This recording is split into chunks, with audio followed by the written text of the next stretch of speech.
అందానికి అసూయ పుట్టేలా ఉండి సినిమా సక్సెస్లతో సంబంధం లేకుండా తన నటనతో గ్లామర్తో వరుస అవకాశాలు సంపాదించిన బాలీవుడ్ బ్యూటీ ఆయేషా టాకియా చిన్నతనం నుండే టీవీ కమర్షియల్స్ చేస్తూ బాలీవుడ్ హీరోయిన్ గా ఎదిగి సంజయ్ దత్, షాహిద్ కపూర్, సల్మాన్ ఖాన్లతో సినిమాలు చేసి తెలుగులో కూడా నాగార్జునతో నటించిన ఆయేషా అప్పటి యూత్ అందరికీ డ్రీమ్ గర్ల్ అయిపోయింది. అలాంటి క్రేజీ హీరోయిన్ సడన్ గా సినిమాలు ఆపేయడానికి కారణం ఎవరు?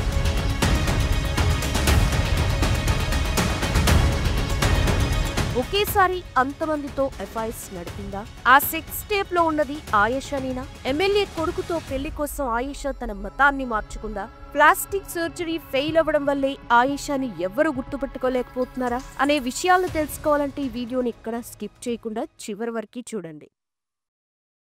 ఆయేషా టాకియా 1986 ఏప్రిల్ 10న ముంబైలో పుట్టింది. నిషిత్ టాకియా, ఫరీదా టాకియాలు ఈమె తల్లిదండ్రులు. ఆయిషాకి నటాషా అనే చెల్లెలు కూడా ఉంది. ఆయిషా తండ్రి గుజరాతీ హిందూ ఫ్యామిలీకి చెందినవాడు. తల్లి ఆంగ్లో ఇండియన్ కావడంతో ఇద్దరు వేరువేరు విధానాల మధ్య పెరిగింది ఆయిషా. తండ్రి నిషిత్ రెస్టారెంట్ బిజినెస్ లు చేసేవాడు. ఆయిషా తన స్కూలింగ్ అంతా ముంబైలోని చెంబూర్లో ఉన్న సెయింట్ ఆంథోనీస్ గర్ల్స్ హై స్కూల్లో చదివింది. చిన్నప్పటి నుండే ఆయిషాకి యాక్టింగ్ అంటే చాలా ఇష్టం ఉండేది. ఇది తెలుసుకున్న తన పేరెంట్స్ ఆయిషాకి ఏదైనా అవకాశం కోసం వెతకటం మొదలు పెట్టారు. అప్పుడే వారికి ఒక యాడ్ లో చైల్డ్ ఆర్టిస్ట్ రోల్ కి ఒక అమ్మాయి కావాలని తెలిసి అక్కడికి ఆయిషాని తీసుకెళ్లారు. అక్కడి డైరెక్టర్ ఆయిషాని చూసి తను ఆ యాడ్ కి సెట్ అవుతుందని సెలెక్ట్ చేశాడు. అదే 90s లో బాగా ఫేమస్ అయిన కాంప్లాన్ యాడ్. ఆమె కాంప్లాన్ గర్ల్ అంటూ ఆయిషా అప్పట్లో అందరినీ అలరించింది. అదే యాడ్ లో ఆయిషాతో పాటు షాహిద్ కపూర్ కూడా యాక్ట్ చేశాడు. ఆయిషా తన చదువు కంప్లీట్ చేశాక మోడలింగ్ లోకి వెళ్లి ఆ తర్వాత సినిమాల్లో ట్రై చేయడం మొదలు పెట్టింది. అలా వినయ్ కపూర్, రాధికా రావులు డైరెక్ట్ చేసిన ఒక మ్యూజిక్ వీడియోలో పాల్గొని పాఠక్ తో కలిసి మొదటిసారి యాక్ట్ చేసింది. మేరీ చునర్ ఉడ్ ఉడ్ జాయే అంటూ రిలీజ్ అయిన ఆ మ్యూజిక్ వీడియోతో ఆయిషా అందరి దృష్టిని ఆకర్షించింది. ఆ తర్వాత మళ్ళీ వినయ్ కపూర్, రాధికా రావుల డైరెక్షన్ లోనే యాక్టర్ కీత్ సెక్యేరాతో కలిసి షేక్ ఇట్ డాడీ అనే మ్యూజిక్ వీడియో చేసింది. అయితే ఈ సాంగ్ రిలీజ్ అయిన తర్వాత ఆయిషాకి క్రేజ్ పెరిగి సినిమా అవకాశాలు తనని వెతుక్కుంటూ వచ్చాయి. అలా ఆయిషాకి మొదటి అవకాశం కింద డైరెక్టర్ ఇంతియాజ్ అలీ తీస్తున్న సోచానాథ సినిమాలో హీరో అభయ్ డియోల్ తో చేసే ఛాన్స్ వచ్చింది. ఈ సినిమా ఆయేషాకి కాకుండా అభయ్ కి కూడా మొదటి సినిమానే. సినిమా షూటింగ్ బాగానే జరిగిన కొన్ని కారణాల వల్ల ఆ సినిమా చాలా కాలం రిలీజ్ కాలేకపోయింది. దాంతో తను ఆ తర్వాత చేసిన టార్జన్ ది వండర్ కార్ సినిమాయే ఆయిషా డెబ్యూట్ ఫిల్మ్ గా రిలీజ్ అయింది. ఆ సినిమా రిలీజ్ అయ్యి హిట్ అవ్వకపోయినా ఆయిషాకి మాత్రం మంచి పేరు వచ్చింది. ఆ సినిమాకి గాను ఆయిషాకి IIFA award for star debut of the year, female Filmfare best female debut అవార్డులు వచ్చాయి. అదే సంవత్సరం ఆయిషా తన చిన్నప్పుడు కాంప్లాన్ యాడ్ లో చేసిన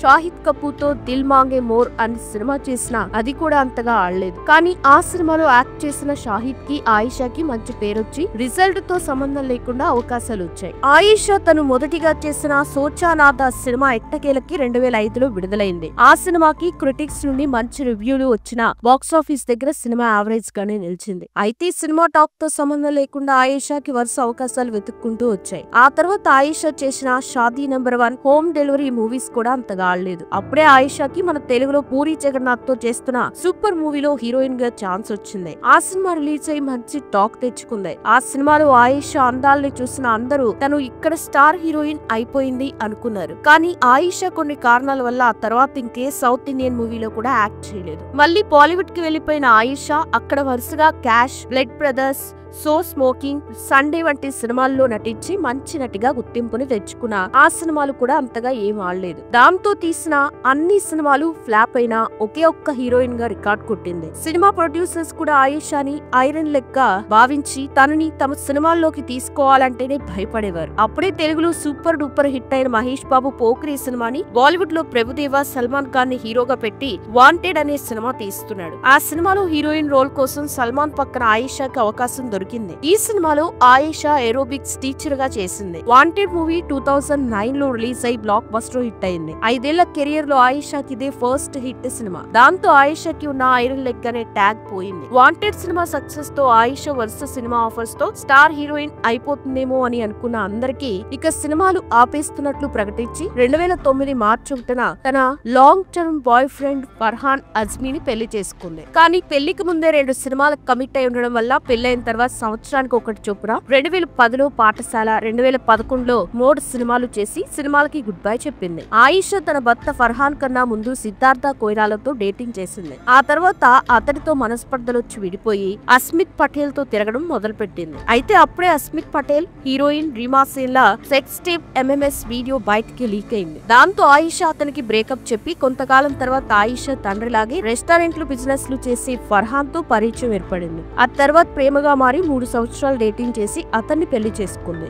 అంత సడన్ గా సినిమాలు మానేయడంపై ఆయిషా స్పందిస్తూ నాకు సినిమాల కన్నా ఫ్యామిలీ ఇంపార్టెంట్ అని స్టేట్మెంట్ ఇచ్చింది. ఫర్హాన్ అజ్మీ సమాజ్వాద్ పార్టీ సీనియర్ నాయకుడు, ఎమ్మెల్యే అయిన అబూ అజ్మీ కుమారుడు. అయితే అజ్మీ ఫ్యామిలీ ముస్లిం కమ్యూనిటీకి చెందింది కావడంతో ఆయిషా కూడా ఫర్హాన్ తో పెళ్లి కోసం మతం మార్చుకోవాల్సి వచ్చి ఆయిషా తాకియా ఆయిషా అజ్మీగా మారింది. పెళ్లి తర్వాత 2012లో వచ్చిన సూర్ క్షేత్ర ప్రోగ్రామ్ లోనే ఆయిషా చివరిసారిగా కనిపించింది. తనకి 2013లో ఒక బాబు పుట్టాడు. 2014లో ఆయిష్ మమా అబూ అజ్మీ రేప్ విక్టిమ్స్ ని కోర్టు శిక్షించాలని అనడంతో దాన్ని ఆయిషా వ్యతిరేకించి ఇంట్లో గొడవలకి కారణమైంది. బాబు పుట్టాక పూర్తిగా ఇంట్లోనే ఉంటూ వస్తున్న ఆయిషా తన కొడుక్కి 4 ఏళ్లు వచ్చిన తర్వాత మళ్లీ సినిమాల వైపు రావాలని అనిపించింది. కానీ అప్పటికే తన బాడీ షేప్స్ అన్ని మారిపోవడంతో ఆయిషా బరువు తగ్గి ముఖానికి ప్లాస్టిక్ సర్జరీ చేయించుకుంది. అయితే చాలా కాలం తర్వాత ఒక ఫంక్షన్ లో కనిపించిన ఆయిషాని చూసి అందరూ షాక్ అయ్యారు. ఎందుకంటే తను చేయించుకున్న ఫేస్ అండ్ లిప్ సర్జరీల వల్ల